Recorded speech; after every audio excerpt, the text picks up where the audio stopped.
Intensifying heat and gusty storms, they are top of mind once again today. Thanks for joining us. I'm Sam Shocker.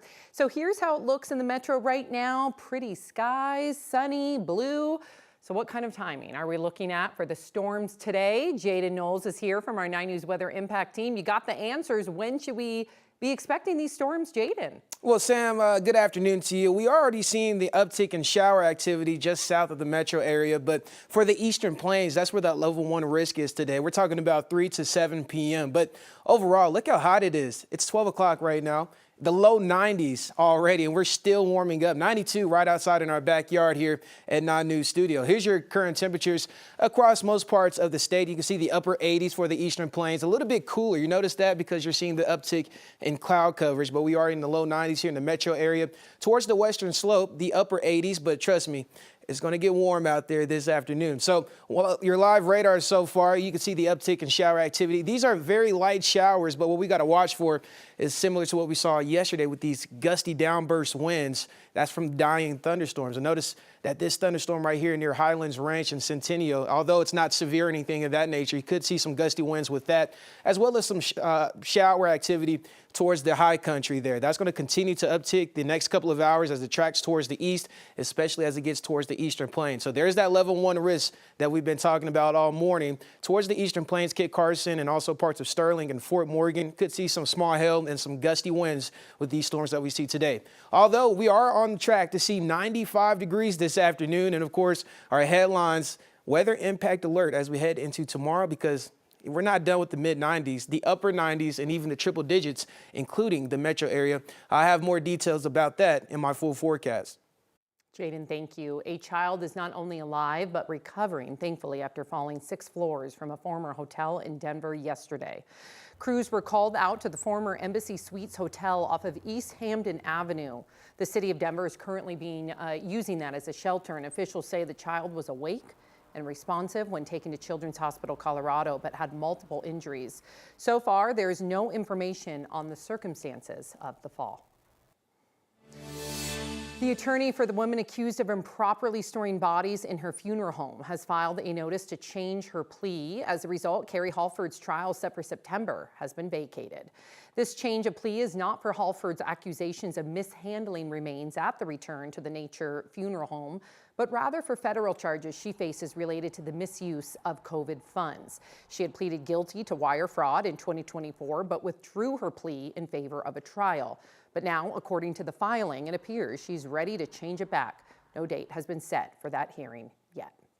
Her husband, John, who owned the funeral home with her, was also accused of cheating customers and defrauding the federal government out of nearly $900,000 in COVID aid. Last month, he was sentenced to 20 years.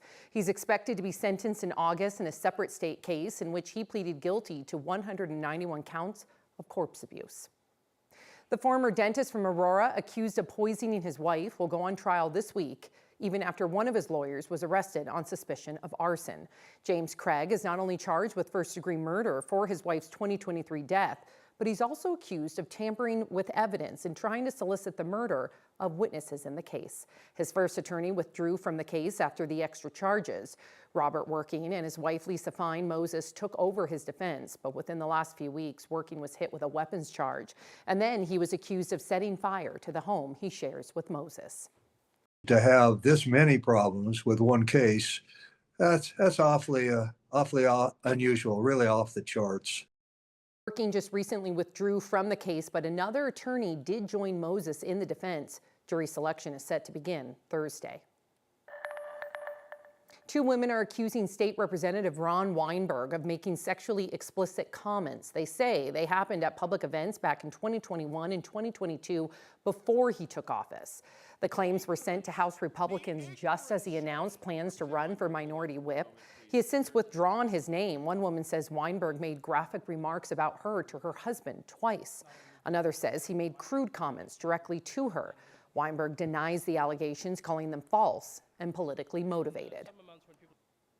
A federal judge in Colorado fined MyPillow CEO Mike Lindell's attorneys $3,000 each for using AI to write a legal brief filled with a fake case law. The judge slammed them for not meeting professional standards. Lindell lost his defamation case last month after failing to provide evidence for his election rigging claims. A jury ordered him and his company to pay $2.3 million in damages.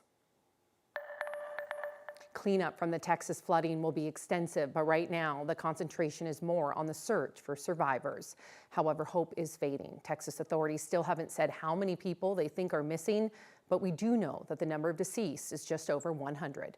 NBC's Jay Gray has the latest from Kerrville, Texas. The Texas Hill Country now in what is the 5th day of the search, rescue, and recovery effort here. We saw choppers in the air well before the sun came up here, and so it's still a 24-hour process, hoping for a miracle, hoping to find someone in what is debris like you see here. All of this pulled from this home, and the people who were here got out as the mud, as the water rushed in, and now they begin slowly to shift towards some type of cleanup here. And really, when you talk to those on the ground, the survivors, they're quick to tell you there's no one in Kerrville or really even Kerr County that has not been affected by what's happened here. You can't hardly not be affected by the trauma that's going on here right now. I've seen they have had bodies yesterday, day before yesterday, right here, and right here in my backyard. And we just pray for them and just hold them deep in our heart. One of my girls that used to work here, her daughter was at Camp Mystic and didn't make it. And so our heart is just broken over that. I mean, you can hear the emotion, you can hear the pain of what's been lost here. This is a community that continues to struggle, continues to hope that some of those, the dozens that are missing, will be found alive here as they do make that slow turn toward starting to clean up, starting to face some type of recovery. That's sure to be long, difficult, and they're going to need some help along the way.